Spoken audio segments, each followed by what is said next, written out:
એક minute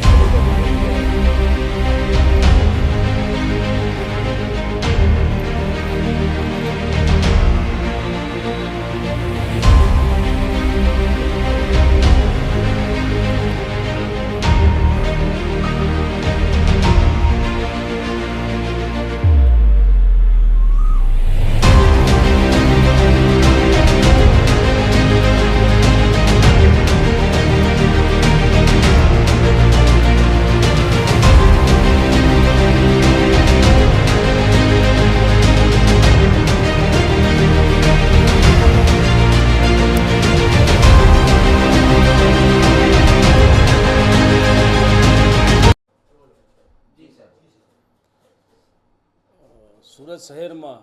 no drugs in Surat city એના અભિયાન અંતર્ગત સુરત શહેર police commissioner Shri Anupamsinh Gehlot sir,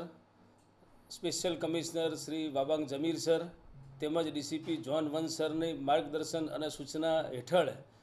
Surat શહેરમાં સારોલી પોલીસ સ્ટેશનના પોલીસ ઇન્સ્પેક્ટર દ્વારા એનડીપીએસ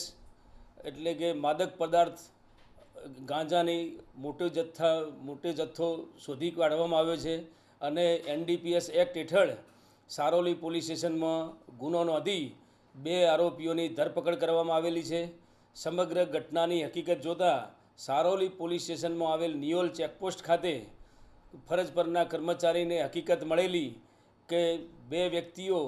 ગેરકાયદેસર નાર્કોટિક્સ ડ્રગ્સ એટલે કે ગાંજો લઈ અને સુરત શહેરમાં પ્રવેશનાર છે. આ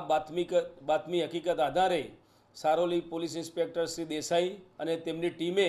એનડીપીએસની જોગવાઈઓ હેઠળ આ ગુનાના કામે 2 આરોપીઓને સ્થળ ઉપરથી ગાંજાના 2 થેલા સાથે ઝડપી પાડેલા અને કુલ 31 કિલો 40 ગ્રામ ગાંજાનો જથ્થો હસ્તગત કરેલ છે અને જે ગાંજાની કિંમત જોતાં 3,10,400 રૂપિયાની મત્તાનો ગાંજાનો સીઝ કરવામાં આવેલો છે. ગુનો દાખલ કરી બંને આરોપીઓ હાલ પોલીસ કસ્ટડીમાં છે અને એમની વિશેષ પૂછપરછ ચાલુ છે.